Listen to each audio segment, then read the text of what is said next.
साथियों नमस्कार। आप सब देखना शुरू कर चुके हैं बीपी सिन्हा की चौपाल। मित्रों, जब नीतीश कुमार ने एक बार फिर से पलटी मार दिया और इंडिया गठबंधन आरजेडी को छोड़ करके फिर से एक बार एनडीए में शामिल हो गए, भाजपा का दामन थाम लिया, तो एक बारगी तो ऐसा लगा कि ये कौन सी स्ट्रेटेजी पे काम कर रहे हैं मोदी और शाह कि इस उस नीतीश कुमार को इन्होंने गले लगा लिया, जिस नीतीश कुमार की विश्वसनीयता पूरे बिहार में शून्य हो चुकी है, जीरो हो चुकी है, जिनके नाम पर वोट मिलना बेहद बेहद मुश्किल है।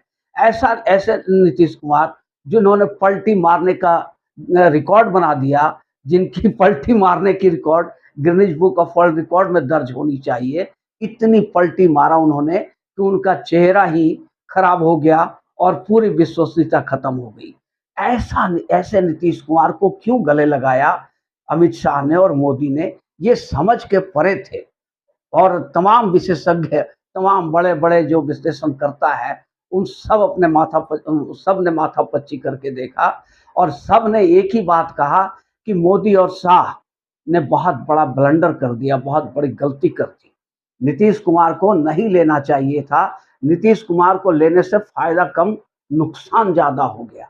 और कहीं किसी हद तक ये बात उन लोगों की बिल्कुल सच है और अभी तो साबित होना बाकी है, पर लगता तो कुछ ऐसा ही है कि उन लोग जो बड़े-बड़े विश्लेषणकर्ता, बड़े-बड़े न्यूज़ एंकर और बड़े-बड़े पत्रकारों ने जो अनुमान लगाया और जो बातें कही, वो किसी हद तक तो सही है, कुछ हद तक तो ठीक है। क्योंकि बिहार में नीतीश कुमार को वोट मिलना बहुत मुश्किल है। अब जो गठबंधन बना है बिहार में नीतीश कुमार के साथ में भाजपा का, तो भाजपा 17 सीटों पे लड़ रही है, 17 की 17 सीटों भाजपा ले जाएगी, इसमें कहीं कोई शक या सवाल नहीं है। जो चिराग पासवान को मिला है, जो उपेंद्र कुशवाहा को मिला है, जो जीतन राम मांझी को मिला, ये सारे लोग जीत जाएंगे, इसमें कोई शक या सवाल नहीं है। पर नीतीश कुमार जो 16 सीटों पर लड़ रहे हैं, उसमें काफी डाउट है।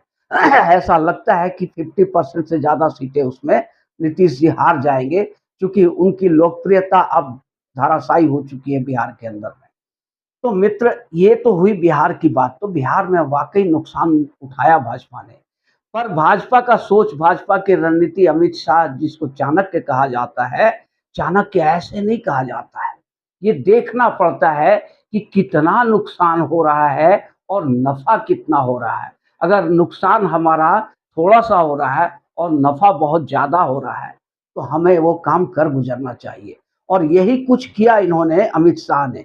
नीतीश को लाने का मतलब क्या हुआ कि इंडिया गठबंधन जो बन रहा था, जो इंडिया गठबंधन जिसके शिल्पी, जिसके निर्माता नीतीश कुमार ही थे, नीतीश कुमार ही इंडिया गठबंधन का निर्माण कर रहे थे और काफी परिश्रम करके इंडिया गठबंधन के स्ट्रक्चर को खड़ा किया था नीतीश जी ने।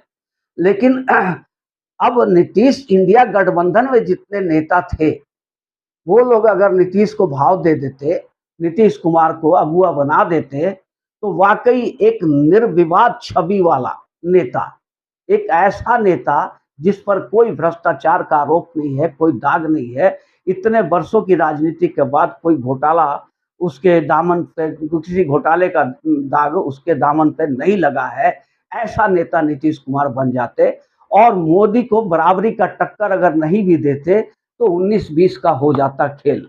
अब होता क्या है कि मान लो कि 37% वोट भाजपा को मिली है, तो 63% मोदी जी के विरोध में वोट गिरा है। अब ये सारा वोट अगर कंसोलिडेट हो जाता, पूरा इंडिया गठबंधन एक सूत्र में बन जाता और पूरे हिंदुस्तान में भाजपा के साथ 1-to-1 फाइट होने लगती, तो भाजपा निश्चित रूप से बहुत बड़ा नुकसान उठाना पड़ता भाजपा को। अब भाजपा ने जो खेल खेला कि नीतीश कुमार को प्रलोभन दिया, या नीतीश कुमार को वाकई इंडिया गठबंधन वाले भी मैच्योरिटी नहीं दिखाया। भाई, आपके गठबंधन में ऐसा कौन सा नेता है जो मोदी के टक्कर में खड़ा हो सकता है? किसका चेहरा? क्या लालू यादव खड़ा हो पाएंगे? क्या राहुल गांधी? क्या अखिलेश यादव, तेजस्वी यादव, शरद पवार, हेमंत सोरेन, अरविंद केजरीवाल, कौन है भाई जो मोदी के सामने, मोदी की बेदाग छवि के सामने खड़ा हो सके? तो ऐसा खड़ा होने वाला एकमात्र शख्सियत थी, वो नीतीश कुमार की शख्सियत थी। नीतीश कुमार अगर इंडिया गठबंधन को लीड करते तब फाइट जबरदस्त हो जाता, और 1 टू 1 जब फाइट होने लगता तो भाजपा की मुसीबत काफ़ी बढ़ जाती। हो सकता है कि भाजपा बहुमत नहीं भी ला पाती। तो इस बड़े परिप्रेक्ष्य में जब देखा, बड़े फलक पे देखा भाजपा ने कि नीतीश के आने से इंडिया गठबंधन चरमरा जाएगी, और दूसरी बात है जो जातीय जनगणना का शोषा छोड़ रखा है इंडिया गठबंधन ने, जिस पर ये चलाए जा रहे हैं, तो जातीय जनगणना 2 ही स्टेट में हुई अभी तक, एक कर्नाटक में हुई जो और एक बिहार में हुई। तो बिहार में नीतीश कुमार ने जातीय जनगणना कराया, उसको पब्लिश भी कर दिया। कर्नाटक में जातीय जनगणना हुई, कांग्रेस सरकार ने कराया, लेकिन आज तक हिम्मत नहीं हो रही कि उसको पब्लिश कर दें। अब जिसने जातीय जनगणना कराया, जिस पर सारा इंडिया गठबंधन फोकस किए हुए था, उसी को अगर भाजपा में शामिल कर लिया जाए तो ये जो मुद्दा उठा रहे थे, इस मुद्दा का पूरी हवा निकल गई। तो एक तो मुद्दे की हवा निकल गई, और दूसरी बात है कि इंडिया गठबंधन तहस-नहस हो गया, बर्बाद हो गया, फूट पड़ गई।